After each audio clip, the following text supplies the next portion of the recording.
The sweating was real until top of the 7th inning, where the Blue Jays get their, one inning of a really bad team giving you runs. And the Blue Jays capitalized mightily in that top half of the 7th inning, scoring a total of 6 runs en route to the 7-1 victory over the Oakland Athletics. But the most frustrating thing is watching Ken Waldachek, a guy, we talked about the numbers yesterday, 2-7 with like a 5.90 something ERA going into today. Not very good. And he went 6 shutout innings against the Jays. The Jays had some opportunities, ran into some outs. Kevin Kiermaier with first and third, nobody out. With the top of the lineup coming up. I mean, don't like him trying to steal there, then getting picked off and him getting out, and they don't score any runs in that inning. And early in the ball game, that's quite frustrating. But in the top of the 7th inning, they get the gift. With Waldachek gone, Zach Neal comes in. And he walks Kirk and walks Biggio. Here comes your gift of having 2 on, nobody out, and not a ball has been put in play. Spencer Horwitz strikes out, and there's 1 away. But then Espinal walks. And the bases are loaded with 1 out, and again, the ball has not been put in play. You've been gifted this opportunity. They bring in the left-hander Sam Long to face Kevin Kiermaier, and he fights one off into left field for a base hit. In comes Alejandro Kirk, and the Blue Jays have a 1-0 lead. But they weren't done. They finally are like, oh, we can get some offense. Because George Springer singles right back up the middle, just past the pitcher, Sam Long. In comes Biggio, in comes Espinal, KK head first slide in the third, he's safe, and the Jays have a 3-0 lead in runners in the corners with still only 1 away. David Schneider comes up, and he drills one off the wall to left field. In comes Espinal, in comes Kevin Kiermaier, Springer up to third on the play, and the Blue Jays continue to pour on. It is 4-0 Blue Jays. Vladdy gets intentionally walked to load the bases, and Whit Merrifield fights one off into left field, and it's a sac fly because Tony Kemp comes up firing, but Springer comes in to score on the play. It is 5-0 Blue Jays. But they weren't done. Again, getting gifted stuff. Kirk walks to load the bases again. Kevin Biggio walks, and it's 6-0 Blue Jays, and a ton of walks in the inning.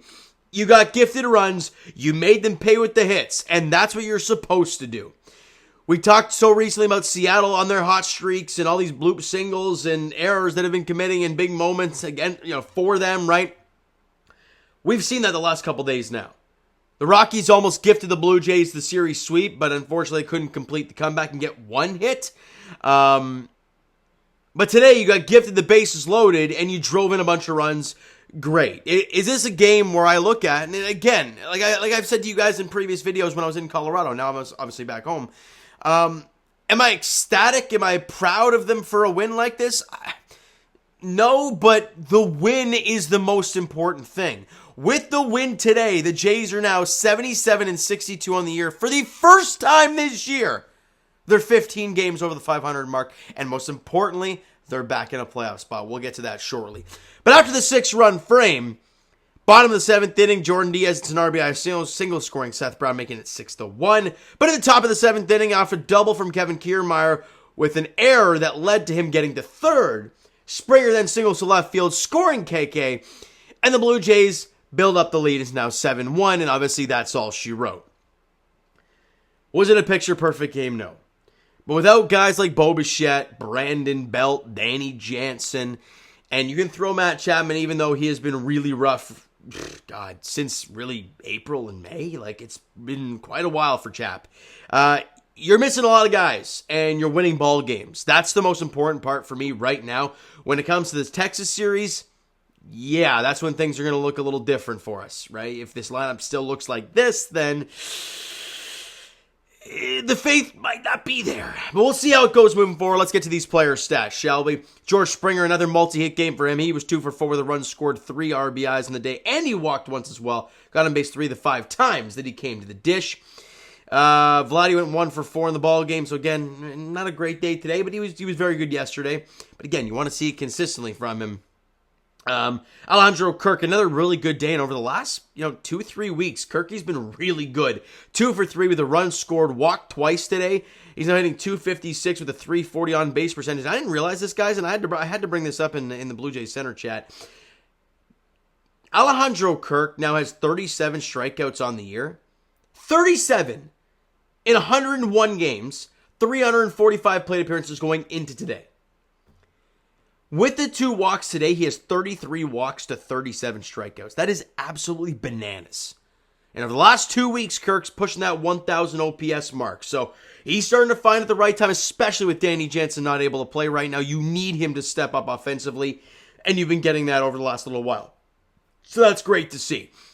And Espinal had a good day in the office. He was 1 for 3 with a run scored and a walk in the game. He's been pretty good recently, Espi. I gotta say, got that average up to 241, the OBP up to 309. I like what we're seeing. The OPS is never going to be there because he's got really no extra base pop. But you'll take it from Espinal. When he can drive in a run, score a run, get on base a couple times, you love to see it. Kevin Kiermaier, the best number 9 hitter in all of baseball, continues to show why. He was 3 for 4, got that rally cooking there in the 7th. 2 runs scored, an RBI for Kevin Kiermaier.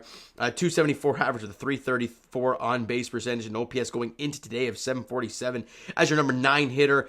Fantastic stuff for KK. Don't like him trying to steal in that situation, but made up for it later in the game, going 3 for 4, driving in a run and scoring 2. So you'll take it. 10 hits total for the Blue Jays, another multi-hit game for the team overall. 5 strikeouts. They walked 8 times, and I'm going to guess I think it was 5 walks in that one inning. That's how bad that inning was for Oakland. But they're not very good. There's nobody in the stands. It's a painful watch. It really is. Pitching-wise, it was great. You know what? With the starting rotation struggling the way it has recently, you needed to have a good pitching performance. Now, would have loved to have some early offense, but Chris Bassett was remarkable. 8 innings, 7 hits, 1 run, 7 punchies, and didn't walk a batter. He was outstanding all game long and went 8 strong. Bowden Francis cleaned it up with striking out the side in the 9th inning. Phenomenal stuff. And with Chris Bassett's 14th win on the season, he leads the American League in wins. Doesn't really mean anything nowadays, but it's a cool number to put out there for you. Now, as I mentioned earlier, the Blue Jays are back in the playoffs. For right now, at least, of course. They're half a game up on the Texas Rangers, who absolutely continue their free fall as the Astros beat the living snot out of them 14-1 today. And everywhere else on the out-of-town scoreboard, unfortunately, the Rays beat the Red Sox in extra innings in 11. But the Seattle Mariners, who once were up 6-3 in the 8th inning, allowed a 3-run shot to tie it in the 8th and get walked off in the 9th against the Cincinnati Reds. And just like that, the Mariners have lost 3 straight and are only one less loss than the Toronto Blue Jays in that loss column right now. So, where does the standings lie as of right now? The Astros have now taken over the division, albeit, I think it's what? Yeah, so the exact same amount of losses for Seattle. It's just 2 less wins for the Mariners. The Jays are tied with the Texas Rangers. We just have 1 more win, so we're half a game up on the Texas Rangers. But the Mariners and the Astros are 1 loss difference in the Blue Jays. The Blue Jays just have to keep on winning because these teams play each other a ton down the stretch. Do your job, you'll get in. The Jays at 15 games over 500, the high water mark of the season. They've won 3 straight. As much as they haven't been pretty, they've won ball games. You just got to keep going.